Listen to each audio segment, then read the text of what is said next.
আমার খুব চিন্তা হচ্ছে নীলিমা। এত চিন্তা করার কি হয়েছে তোমার? বিশ্বাস করো, আমার কিছু ভালো লাগছে না। কি ভালো লাগছে না তোমার? এমনিতে সংসারের অবস্থা খারাপ, তার উপরে বর্ষার জন্য চাষের জমি ডুবে গিয়ে সব ধান খারাপ হয়ে গেছে। এবারে এত টাকা চাষের মধ্যে ডুবে গেলে উল্টে কিছু ফল পেলাম না, কিভাবে যে সংসার চালাবো কিছু বুঝতে পারছি না। তোমার কি মনে হয় চিন্তা করলেই সব ঠিক হয়ে যাবে? কিন্তু তাও তো চিন্তাটাকে কিছুতেই দূর করতে পারছি না। আমার উপর একটু ভরসা রাখো, দেখো আমরা দুজনে মিলে কিছু একটা ব্যবস্থা করে নেব। কি যে ব্যবস্থা করব সেটাই তো মাথায় আসছে না। মাথায় আসছে না বলেই যে হার মেনে নেব, চিন্তা করে শরীর খারাপ করবে, এটাও তো ঠিক নয়। তোমাকে শুধুই আমি কষ্ট দিলাম সারা জীবন গো। জীবনের তো এখনো অনেক পথ বাকি, এই তো সবে শুরু। তুমি ভরসা দিচ্ছ সেটুকুই আমি ভরসা পাচ্ছি, কিন্তু কতটা যে কি করতে পারবো সেটা জানি না। দেখোই না, সব ঠিক হয়ে যাবে। তবু আমি চেষ্টা করব কিছু একটা করবার। কথায় আছে না, যতক্ষণ শ্বাস ততক্ষণ আশ। তুমি যখন আমার পাশে আছো তখন আমি হেরে যাব না, লড়াই করে যাব গো। এই লড়াই করে যাওয়াটাই আসল কথা, লড়াই আমাদের করে যেতেই হবে।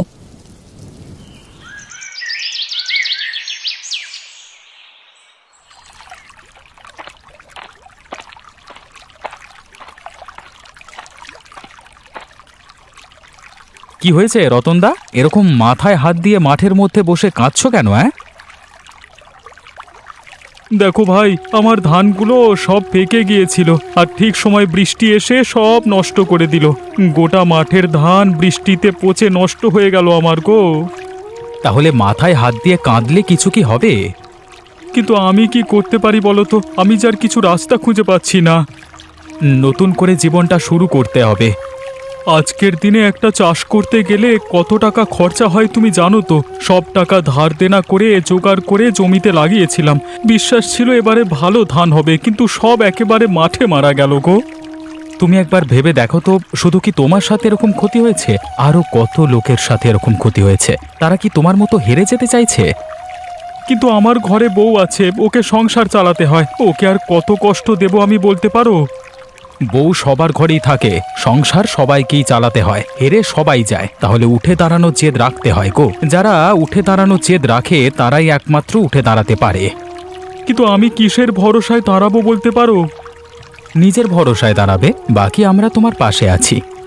তোমরা যে পাশে আছো সেটাই আমার ভরসা। শেষ চেষ্টা করে দেখবো একবার কতদূর কি করতে পারি।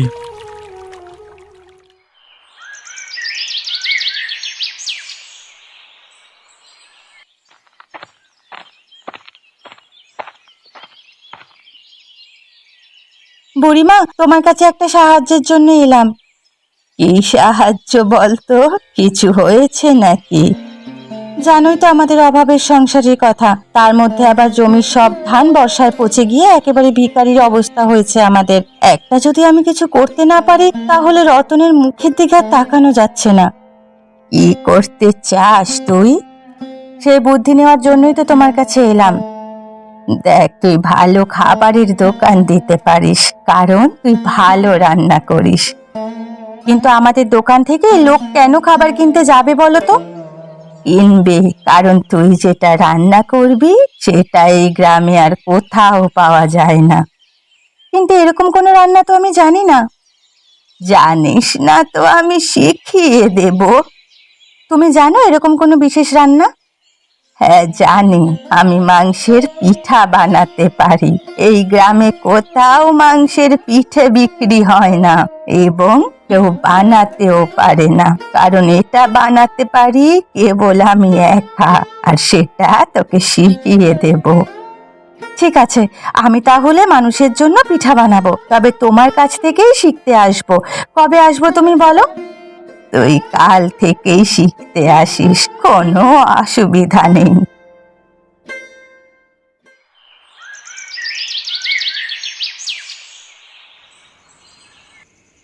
শোনো না, আজ বুড়িমার কাছে গিয়েছিলাম। আমিও গিয়েছিলাম পলাশের কাছে, মানে পলাশের সাথে দেখা হয়েছিল। কি বললেন বুড়িমা? বুড়িমাকে জিজ্ঞেস করেছিলাম আমাদের সংসার কিভাবে চলবে। কি বললেন বুড়িমা?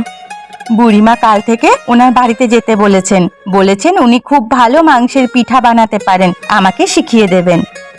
পলাশ বলছিল ঘুরে দাঁড়ানোর জন্য একটা ব্যবসা করতে, ওর এই ব্যাপারে অভিজ্ঞতা আছে, তাই সাহায্য করবে। বাহ, তাহলে তো হয়েই গেল। বুড়িমাও বলছিলেন ব্যবসা করতে, পলাশও বলছে। তাহলে আমি বুড়িমার থেকে পিঠে বানানোটা শিখে নেই, আর তুমি পলাশের থেকে ব্যবসাটা শিখে নাও। তাহলে নতুন করে একটা ব্যবসা শুরু করা যাবে। এমন ব্যবসা হবে যে এই গ্রামে এর আগে কখনো কেউ করেনি। তবে আমাদের দোকান চলবে। তাছাড়া বুড়িমা খুব ভালো রান্না করতে পারেন, আর তাছাড়া শহরে যাওয়ার কারণে পলাশেরও ব্যবসার বুদ্ধিটা খুব ভালো। আমরা নিশ্চয়ই ঘুরে দাঁড়াতে পারবো, কি বলো? যদি আমরা ঠিকঠাক করে চালাতে পারি নিশ্চয়ই পারবো। তাহলে কি তুমি কাল থেকেই বুড়িমার কাছে যাবে? হ্যাঁ, ভাবছি কাল থেকেই বুড়িমার কাছে যাব। যত তাড়াতাড়ি শুরু করা যায় ততই ভালো। হ্যাঁ, শুরু যখন করতেই হবে তখন তাড়াতাড়ি হওয়াই ভালো। অন্তত এভাবে অভাবের জ্বালা তো আর সহ্য করতে হবে না।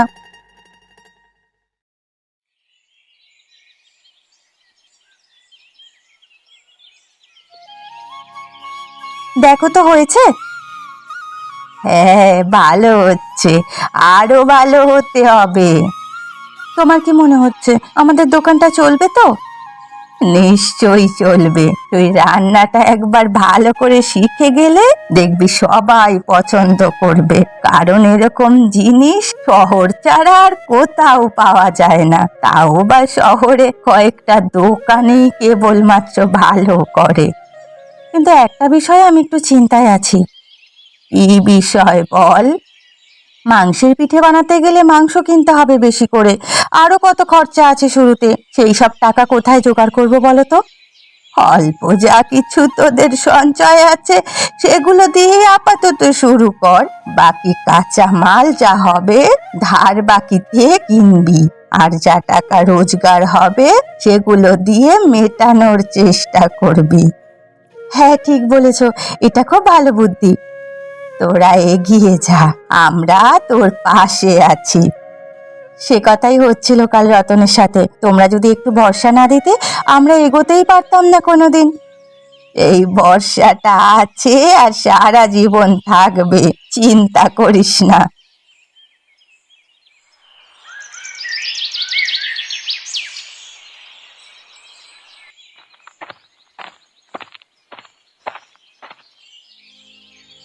আরে ও রতনদা, তুমি আবার এত চিন্তা করছো কেন বলো তো?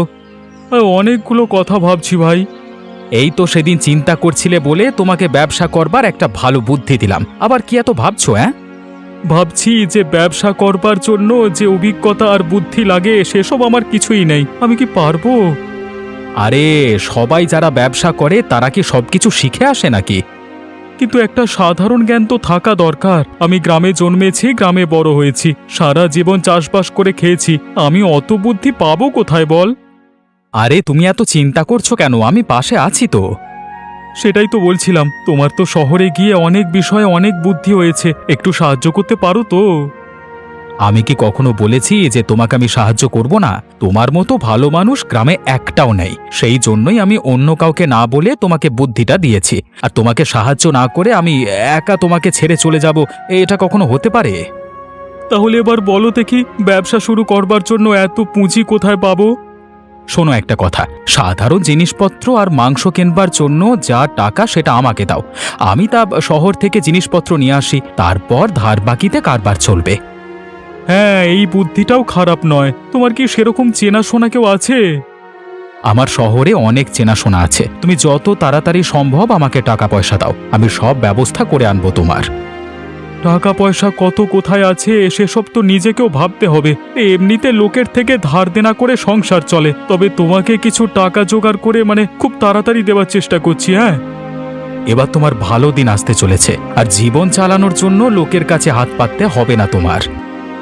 যদি সেই দিন সত্যি আসে তাহলে আমার থেকে বেশি আনন্দিত আর কেউ হবে না। তার জন্য তোমার আর বুড়িমার কাছে সারা জীবন আমি কৃতজ্ঞ থাকবো গো। তবে আমি একটা জিনিস বলবো তোমাকে। কি জিনিস ভাই? কথাটা হচ্ছে যে খাবার লোকজনকে বিক্রি করবার আগে একবার আমি খেয়ে দেখতে চাই কেমন স্বাদ হচ্ছে। ঠিক আছে, তুমি একদিন দুপুরবেলায় এসো, আমি তোমার বৌদিকে বলে সব ব্যবস্থা করে রাখবো। ঠিক আছে, তারপরেই তাহলে পুরো সিদ্ধান্ত নেওয়া যাবে।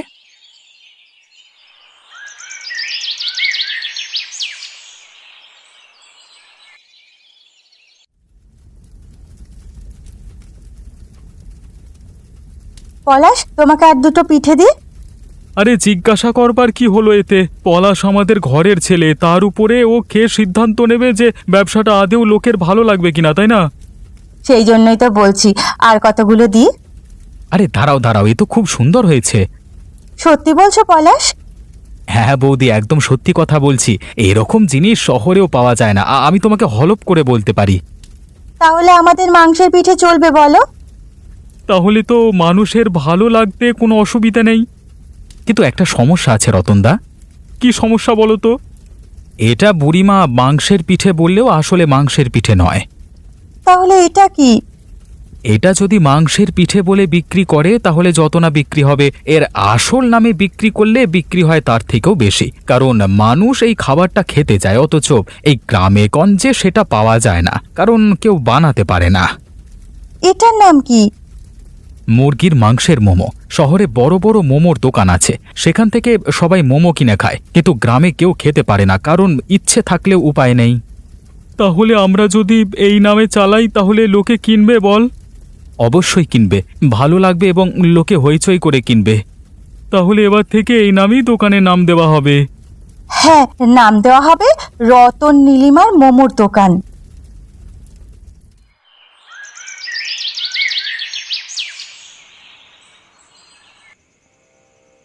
শোনো না, সবই তো হলো, একটা কথা বলার ছিল। হ্যাঁ বলো, কি কথা বলবে? কথাটা হচ্ছে, বুড়িমা বলছিল যে আমাদের কাছে জমানো টাকা পয়সা যা আছে সেগুলো দিয়ে আপাতত ধার বাকিতে ব্যবসা শুরু করতে। পলাশ আমাকে ও কথাই বলছিল, কিন্তু আমাদের কাছে টাকা কোথায়? যা জমানো টাকা পয়সা আছে সেগুলো এক জায়গায় করে দিয়ে দাও। পলাশকে দেবো ভাবছি, কারণ ও বলেছে শহরে অনেক চেনা জানা আছে, শহর থেকে নিয়ে এসে ব্যবসা করবে। প্রথমে ধার বাকিতে আনবে কিছু কিছু টাকা দিয়ে, তারপর আমরা ব্যবসা শুরু হয়ে গেলে মিটিয়ে দেব। হ্যাঁ, ওর অনেক বুদ্ধি আছে, ওকে দায়িত্বটা দিয়ে দাও, ও ভালো করে করতে পারবে। তোমার এই পুরনো ভারে যা টাকা জমানো আছে কালকেই ভেঙে আমাকে দিয়ে দাও, কালকে আমি পলাশকে সব টাকা দিয়ে দেব। এবারে মনে হচ্ছে আমরা সফল হতে চলেছি। আমারও মনে হচ্ছে দুঃখের দিন কাটতে চলেছে। যদি ব্যবসাটা একবার দাঁড়িয়ে যায় তাহলে আর আমাদের কষ্ট করে লোকের কাছে হাত পাততে হবে না। লোকের কাছে হাত পাততে কি আমার আর ভালো লাগে বলো? ভীষণ মান সম্মানে লাগে। লোকের কাছ থেকে অপমানিত হতে আমার খুব খারাপ লাগে। নিজের বুদ্ধিতে ব্যবসা করে খেলে জীবনে একটু শান্তি পাবো, আর তোমাকেও একটু সুখের দিন দেখাতে পারবো। তুমি যে দিনের শেষে শান্তিতে ঘুমোতে পারবে সেটাই আমার কাছে সব থেকে বড় পাওনা। এর থেকে বড় আমার কাছে আর কিচ্ছু নেই। দেখো, জীবনে টাকা পয়সা তো আসতেই থাকবে, কিন্তু তোমার প্রতি আমার যে ভালোবাসা, আর আমার প্রতি তোমার যে ভালোবাসা, এটাই রয়ে যাবে চিরন্তন। এই ভালোবাসাকে সঙ্গে করে আমরা এগিয়ে যাব। ভালোবাসা না থাকলে আর জীবনে কি আছে বলো তো? এত অভাব, এত কষ্ট লাঞ্ছনার মধ্যেও শুধুমাত্র তোমার মুখের দিকে চেয়েই তো বেঁচে আছি।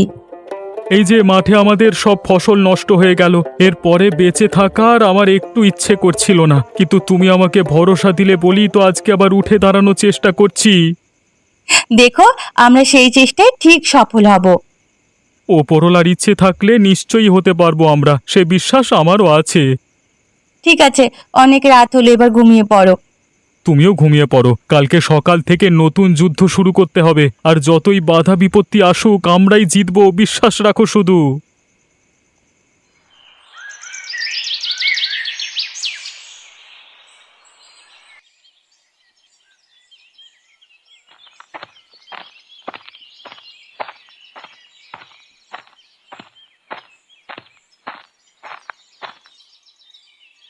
কিছু ব্যবস্থা করলে রতনদা? আর তো বেশি সময় নেই, আলোচনা তো অনেক হলো, এবার শুরু করতে হবে।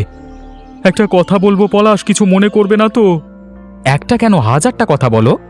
তুমি তো জানো ভাই, আমরা খুব গরিব মানুষ, আমাদের কাছে টাকা পয়সা কিছুই নেই, তবু এ কটা মাত্র টাকা আমি আমার শেষ সম্বল তোমার বৌদির কাছ থেকে নিয়ে এসেছি গো। যারা নতুন কিছু শুরু করে তারা এইভাবেই শুরু করে, বুঝলে?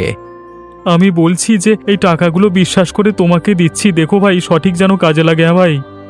আরে তুমি এত চিন্তা করো না তো, সব ঠিক কাজে লাগবে। তুমি কি আমাকে বিশ্বাস করো না? তোমাকে বিশ্বাস করি বলেই তো তোমার উপরে ভরসা করে আছি, কিন্তু এ জীবনে অনেক তো বিশ্বাস ভাঙলো, তাই বড্ড কষ্ট হয়। ভেবো না, তোমাদের ভালো দিন আসতে চলেছে। আসলে নিজের কপালের উপর নিজের বিশ্বাস হয় না মাঝে মাঝে, বুঝলে? সেই জন্যই তো আমি তোমাদের সাহায্য করতে চাই। এই নাও, টাকাগুলো নাও, আর যত তাড়াতাড়ি সম্ভব জিনিসপত্রগুলো নিয়ে গ্রামে ফিরে এসো। সে তো অবশ্যই। তুমি আমাকে 2 দিন সময় দাও, আমি 2 দিনের মধ্যেই শহর থেকে ফিরে আসছি সব জিনিসপত্র নিয়ে। আমি ততদিনে এই দিকের ব্যবস্থা করে রাখছি, তাহলে সব একসাথে শুরু করা যাবে। অবশ্যই প্রথমের দিকে যে সমস্ত টাকা আসবে সেগুলো দিয়ে তোমাকে ব্যবসা বড় করে যেতে হবে। চেষ্টা করব ভাই, আসলে আমার খুব ভয় করছে, সাথে একটা উত্তেজনাও কাজ করছে কিছু নতুন করবার। ঠিক আছে, আমি এখন যাই, তুমি নিশ্চিন্তে থাকো। ঠিক আছে, সাবধানে তুমি কাজ করে ফিরে এসো।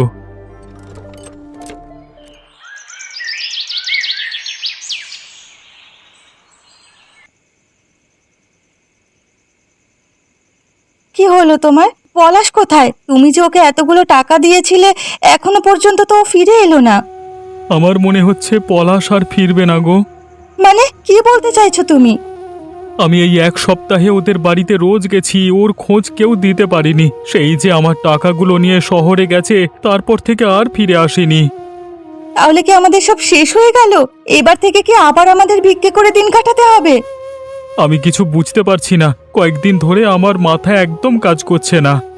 কিন্তু পলাশ কোনোদিন চিটিংবাজি করবে সেটা আমি স্বপ্নেও ভাবিনি। ভাবতে তো আমিও পারিনি, তাই জন্য তো ওর উপর ভরসা করেছিলাম। এদিকে ঝড় বৃষ্টি আসছে, ঘরের তো দূরের অবস্থা, কোথায় যাব কি করব কিচ্ছু বুঝতে পারছি না। গ্রামের অনেক লোক জেনে গেছিল আমরা নতুন করে ব্যবসা শুরু করতে চাইছি। সবার সামনে আমাদের মান সম্মান বলে আর কিছু থাকবে না গো। আমার খুব কষ্ট হচ্ছে, আমি মেনে নিতে পারছি না। ওপরওয়ালার উপর ভরসা রাখো, তিনি একমাত্র পারবেন সব ঠিক করে দিতে। বাকি আমরা কষ্ট পেয়ে ভাবনা চিন্তা করেও কিছু করতে পারবো না।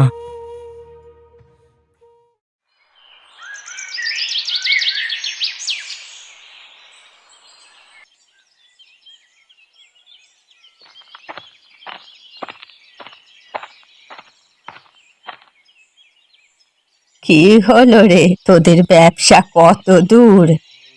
পলাশ চিটিংবাজি করে চলে গেছে বুড়িমা, সেজন্য আমরা মাথায় হাত দিয়ে বসে আছি। সত্যি আজকালকার দিনে আর কাউকে ভরসা করা যাচ্ছে না। জীবনে এত বড় একটা ধাক্কা খেতে হবে কোনোদিনও ভাবিনি। এই অবস্থায় আমাদের বিষ খেয়ে মরা ছাড়া আর কোনো উপায় নেই গো।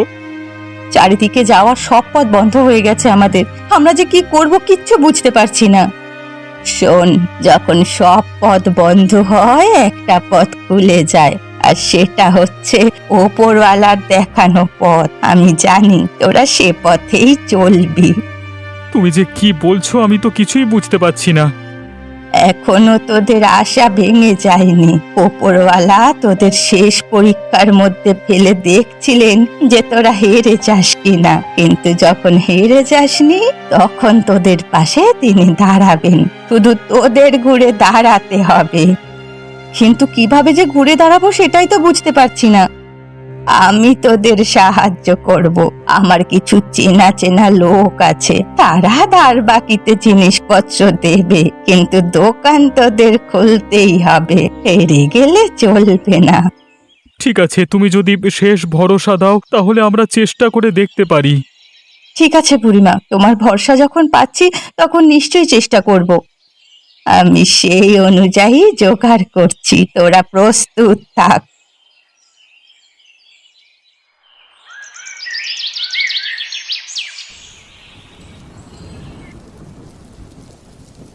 দেখো, আমি আর কিছু ভাবতে পারছি না। কাল থেকে দোকান খোলার ভাবনা, এদিকে এত জোরে বৃষ্টি এসে গেল। বৃষ্টি আসুক আর যাই আসুক, যদি ঝড়ে এই গ্রামে যায় তাও আমি কালকে দোকান খুলবই, আর এটাই আমাদের জেদ। কিন্তু তাতে তো ক্ষতির সম্ভাবনা বেশি।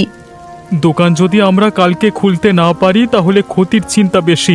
যদি কালকে খুলতে না পারি তাহলে হয়তো আমরা সারা জীবনের জন্য হেরে যাব। কিন্তু যদি হিতে বিপরীত হয়, যদি ভালো করতে গিয়ে খারাপ হয়? আর কোনো খারাপ ভাবনা আমি ভাববো না গো। অনেক খারাপ আমাদের সাথে হয়েছে। যখন পিঠ ঠেকে গেছে দেওয়ালে তখন ঘুরে দাঁড়াতে হবে এরপর। ঠিক আছে, তুমি যখন এতটা বিশ্বাস রাখছো আমাদের প্রতি, তখন কাল থেকেই দোকান খোলা হবে। কিন্তু ঝড় বৃষ্টি মাথায় করে কেউ কি আর খেতে আসবে?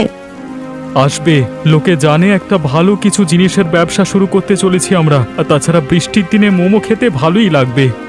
তোমার যখন বিশ্বাস আছে তাহলে কাল থেকেই আমরা ব্যবসা শুরু করব। সমস্ত অপমানের প্রতিশোধ এবারে ফিরিয়ে দিতে হবে আমাদের। সমস্ত চোখের জলের দাম এবারে উসুল করবার সময় হয়ে এসেছে।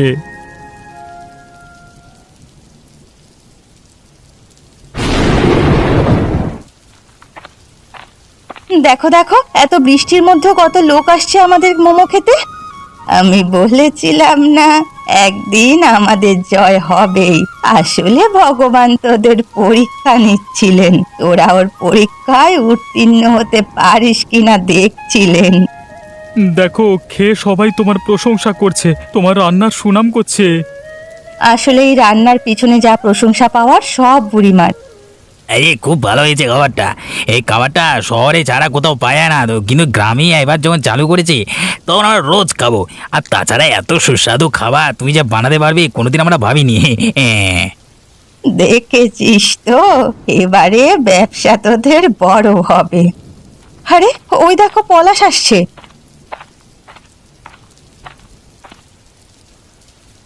ওই শয়তানটাকে আমি আজকে দেখাবো। কোথায় ছিলি তুই এতদিন? তোর জ্ঞান বুদ্ধি নেই? আমি তোমাদের কাছে হাত জোর করে ক্ষমা চাইছি। তোমরা হয়তো ভেবেছো যে আমি পয়সা নিয়ে চিটিংবাজি করে চলে গেছি, কিন্তু শহরে যেতেই এমন ঝড় বৃষ্টি শুরু হলো, আমি বিপদের মধ্যে পড়ে গেছিলাম। তারপর জানোই তো, শহর ভালো জায়গা নয়। কত লোকের সাথে কত ঝামেলা করে আজকে আমি ফিরে এসেছি। তোমাদের টাকা আমি সঙ্গে এনেছি, 1 টাকাও তোমাদের চিটিংবাজি করিনি। তোমাদের দেখে আজকে খুব ভালো লাগছে গো। বলেছিলাম না, পলাশ কখনো চিটিংবাজি করতে পারে না। দেখো, আমাদের দোকান থেকে সবাই খাবার খাচ্ছে, আমরা সুখের দিন দেখতে পাবো। এর থেকে বড় কথা, পলাশ যে আমাদের সাথে কোনো খারাপ কাজ করেনি, ও সুস্থভাবে ফিরে এসেছে, এটাই আমাদের কাছে সব থেকে বড় পাওনা। বৃষ্টির দিনে খোলা এই নতুন ব্যবসা এবার থেকে আমরা সবাই মিলে করব।